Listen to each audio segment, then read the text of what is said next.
Gracias.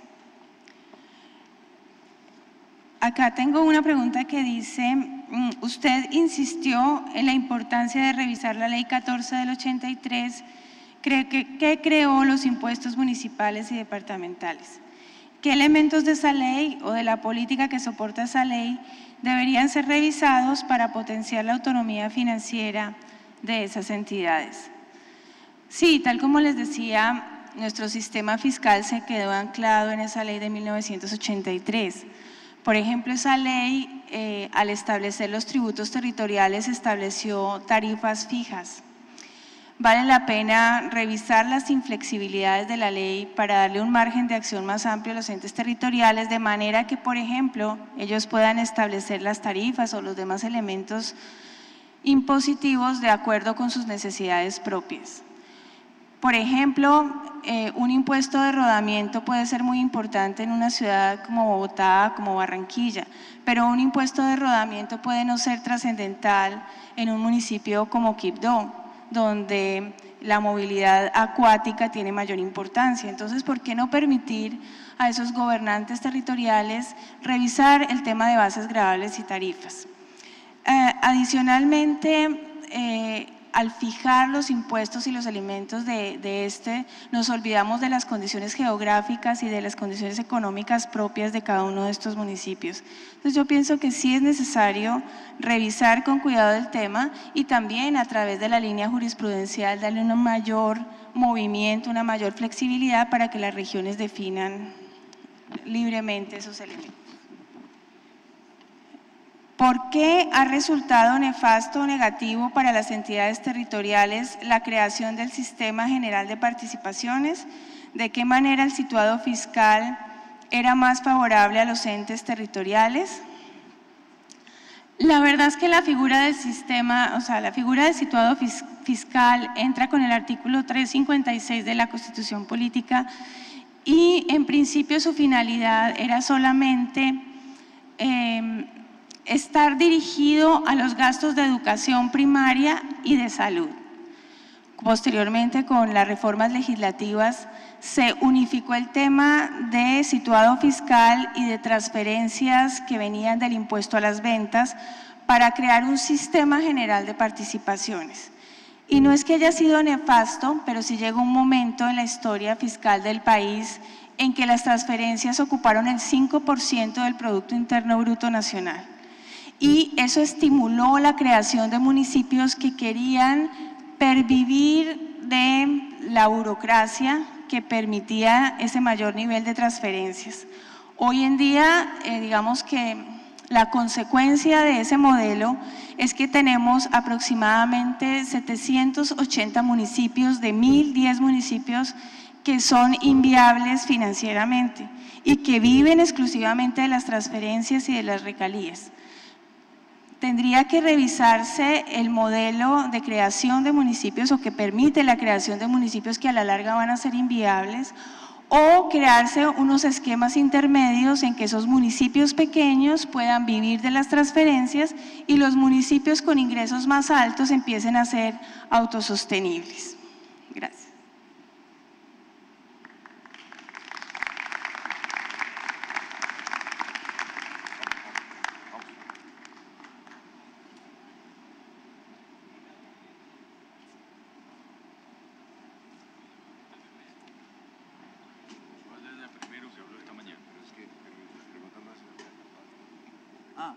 Sí. No, conteste usted. No se ve.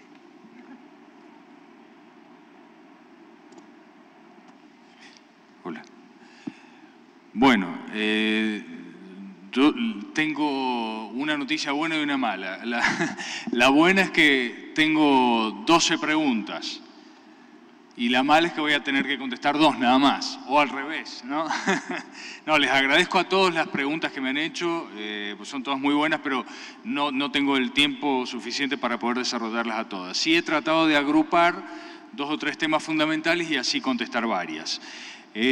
Por ejemplo, muchas tienen que ver con lo procesal. Tal vez omití decir que paralelamente a que las provincias argentinas tienen la facultad de dictar sus propios códigos procesales. Hay un código procesal en el ámbito civil, un código procesal penal, etcétera, en el ámbito nacional. Esto es muy importante que se sepa, es decir, que paralelamente a los códigos procesales civiles y comerciales, etcétera, de la nación, cada provincia puede dictar su propio código. Otra pregunta que se me formuló tiene que ver con qué sucede cuando existen conflictos de competencias entre códigos o entre provincias. Bueno, cuando hay conflictos de competencias entre provincias, tenemos la Corte Suprema de Justicia de la Nación Argentina, que es la que va a resolver esos conflictos de competencias. En Argentina no existe, como en Colombia, por ejemplo, como en Perú, etcétera, una Corte Constitucional o un Tribunal Constitucional. Tenemos una Corte Suprema de Justicia y tenemos un sistema de control de constitucionalidad judicial y difuso, al modelo norteamericano. Es decir, que cualquier juez de cualquier instancia puede declarar la inconstitucionalidad de una ley, de una norma, etcétera, un decreto, una resolución, pero con efectos para el caso concreto y entre las partes de ese proceso, es decir, en caso concreto. Acá hay una pregunta que dice, a futuro, ¿cree que sí se podrán llegar a confirmar regiones como lo establece la ley? Bueno, sí, ya existen regiones. Existen algunas regiones que están funcionando muy bien, por ejemplo, la región del NOA, que es la región del noroeste argentino, está funcionando muy bien. La región central argentina están funcionando muy bien, que son conjunciones de provincias que se reúnen justamente para fines específicos. Y esas están funcionando bastante bien.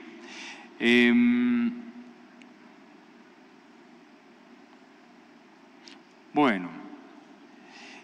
Otra pregunta dice, a través del tiempo, ¿qué tan favorable ha sido el Estado federal en Argentina en el ámbito económico? Bueno, yo no quiero dejar una visión negativa del federalismo argentino.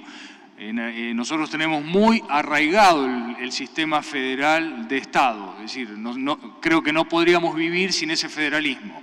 Lo que yo he tratado de hacer es presentarles el sistema de federalismo, pero también presentarles algunos problemas, inconvenientes, es decir, problematizar la cuestión. Por supuesto que es perfectible, sí, como toda obra humana es perfectible, y la idea de la crítica constructiva es procurar que el federalismo argentino se perfectibilice o se haga más sustentable.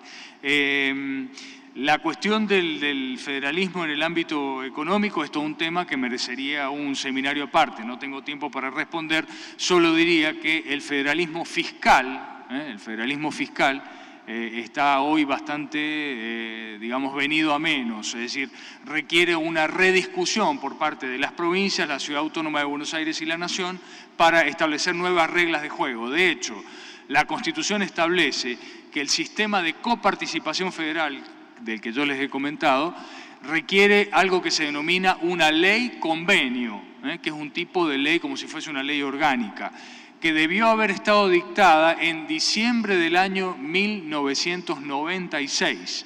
Estamos a mediados de 2012 y esa ley todavía no se dicta, con lo cual hay una omisión inconstitucional absoluta, pero por falta de voluntad política, por falta de esa suerte de federalismo de concertación del que yo les hablaba, del que yo les mencionaba.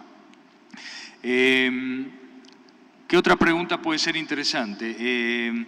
Acá dice, si los códigos procesales de las provincias que preceden a la nación coexisten con códigos de la nación, ¿cuál regulación prevalece en caso de incorporar prescripciones encontradas entre sí? Bueno, claro, acá recepta bien, la pregunta está bien formulada porque hay, como les digo, códigos en el ámbito nacional y también hay códigos en el ámbito provincial.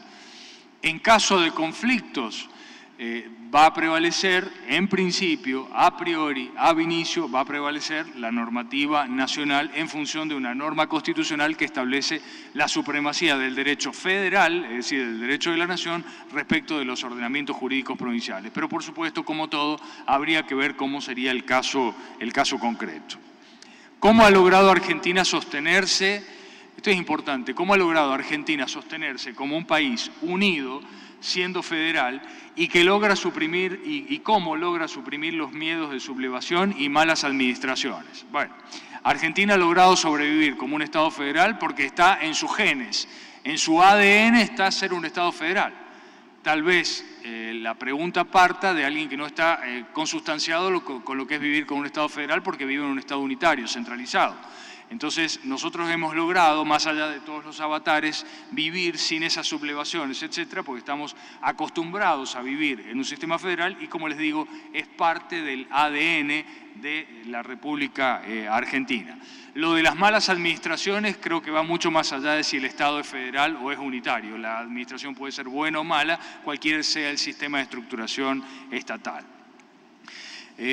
¿Por qué se requiere que la nación tenga conocimiento de los convenios celebrados por las provincias? Bueno, porque las provincias argentinas pueden celebrar no tratados internacionales, sino convenios internacionales, que es, pareciera, a la luz de lo que estableció el convencional constituyente, una categoría jerárquicamente inferior, como una especie de núcleo blando en materia de relaciones internacionales. ¿Por qué? Entonces se requiere el conocimiento del Congreso de la Nación. Se requiere el conocimiento del Congreso de la Nación para evitar que las provincias se extralimiten en el ejercicio de esas facultades y se inmiscuyan, que invadan atribuciones que son propias del Estado federal argentino. ¿Y cuáles son los remedios que habría? Uno de los remedios podría ser la intervención federal, es decir, si una provincia firma un convenio internacional que viola el reparto, la distribución de competencias, una de las atribuciones que tiene el Congreso de la Nación es intervenir federalmente esa provincia. Otra posibilidad es plantear una acción de inconstitucionalidad en competencia originaria de la Corte Suprema de Justicia de la Nación, pero son hipótesis. Por último, si en caso de violación de derechos humanos por parte de una provincia es responsable penalmente el Estado Nacional. Acá hay una pequeña, digamos, irregularidad en cuanto a la redacción, o yo no me expresé bien. La Corte Interamericana de Derechos Humanos no plantea responsabilidades penales, lo que pueden derivarse responsabilidades penales a partir de la condena a un determinado Estado. Ese es otro problema. Lo que hace la Corte Interamericana, luego de haber discurrido la cuestión ante la Comisión Interamericana, es simplemente resolver en su competencia contenciosa si un Estado ha violado por acción o por omisión un derecho contenido en el Pacto de San José de Costa Rica o bien en cualquier otro instrumento internacional que forma parte del corpus juris básico en materia de derechos humanos, respecto del cual la Corte Interamericana de Derechos Humanos ejerce competencia por razón de la materia. Las responsabilidades penales, lo que sí puede ser es que una sentencia de la Corte Interamericana condene a un Estado a investigar penal o criminalmente una eventual violación en materia de derechos humanos.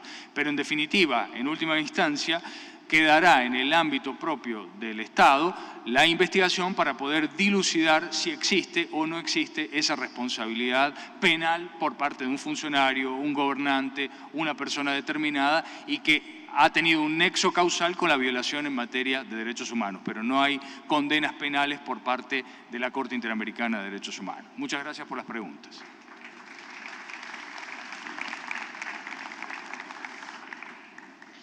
Bueno, yo tengo 3 preguntas, les prometo que seré muy breve en las respuestas. La primera pregunta se refiere a las competencias normativas de las regiones especiales. Las regiones especiales tienen autonomía legislativa y también autonomía reglamentaria, además de la autonomía estatutaria. Entonces, pueden aprobar fuentes de nivel primario, es decir, leyes, y también fuentes de nivel secundario. Y al mismo tiempo, las regiones ordinarias también disponen de las dos autonomías. Con la reforma que les mencioné del año 2001, a las regiones ordinarias se les encomienda la aprobación de los reglamentos en todas las materias, menos las competencias exclusivas del Estado. Y además, el Estado, incluso en sus materias exclusivas, puede demandar a las regiones ordinarias la aprobación de los reglamentos, es decir, de las fuentes secundarias. La segunda pregunta se refiere a la relación entre el sistema territorial italiano y la Unión Europea. En realidad la relación entre regiones y Unión Europea ha sido uno de los desafíos del regionalismo italiano de las últimas décadas, y hay que decir que en los últimos años las regiones han adquirido mayor protagonismo en las relaciones directas e indirectas con las instituciones europeas. ¿Por qué? Porque se han potenciado los instrumentos relativos a la denominada fase ascendente, que se mencionaba antes también, es decir, la fase en la que el Estado, digamos, decide cuál será su posición, la posición que defenderá frente a las instituciones europeas, en las instituciones europeas. Y sobre este punto, la conferencia Estado-Regiones, que como les dije es el órgano en el que digamos, se realiza el diálogo entre regiones y Estado, se reúne ahora de forma periódica para que el Estado, y especialmente el ministro para los Asuntos Europeos, pueda discutir con las regiones la posición que el Estado va a defender en las sedes europeas si se trata de materias de competencia regional. Y al mismo tiempo, en la fase descendente, es decir, en la ejecución de las normas europeas, las regiones tienen competencia si se trata de una materia regional. Entonces, si se trata de una materia regional, la ejecución de las normas europeas siempre la hacen las regiones. Esto es, digamos, uno de los resultados de la reforma de 2001, que además ha establecido como límite general para la legislación estatal y regional las normativas europeas. Y en esto, digamos, el límite para la legislación nacional y las leyes regionales se ha equiparado. Y la última pregunta se refiere a las tendencias, digamos, a la creación de niveles supranacionales, si estos niveles supranacionales son compatibles con la existencia de estados federales y regionales. En realidad este es un hecho, quiero decir, coexisten tendencias a uniones supranacionales y esto no ha implicado la eliminación de los niveles inferiores dentro de los estados. Por esto se habla mucho en la doctrina constitucionalista de sistemas multinivel, sobre todo con referencia a la tutela de los derechos fundamentales. Está claro que esto implica una mayor complejidad de los sistemas jurídicos, porque a los diferentes niveles, por ejemplo, en el caso italiano, los dos niveles de autonomía política nacionales, es decir, región y Estado, a eso se puede sumar el nivel supranacional, que es el nivel europeo. Son sistemas más complejos, pero de momento no me parece que haya una tendencia generalizada a eliminar niveles infranacionales. Gracias por las preguntas y por su atención.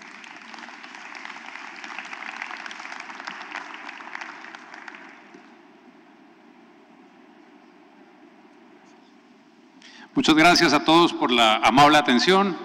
Los esperamos mañana muy temprano a las 8:30 y les ofrecemos el refrigerio que les estábamos debiendo esta tarde. Bien pueden, donde recibieron el almuerzo tienen un refrigerio ahí para ustedes.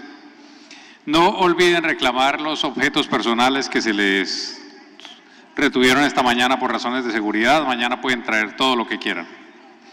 Especialmente el señor Gustavo Mestre, que dejó una maleta esta mañana que no pudo ingresar al Coliseo, pero ahí se la tenemos, así como los objetos personales que otros asistentes dejaron.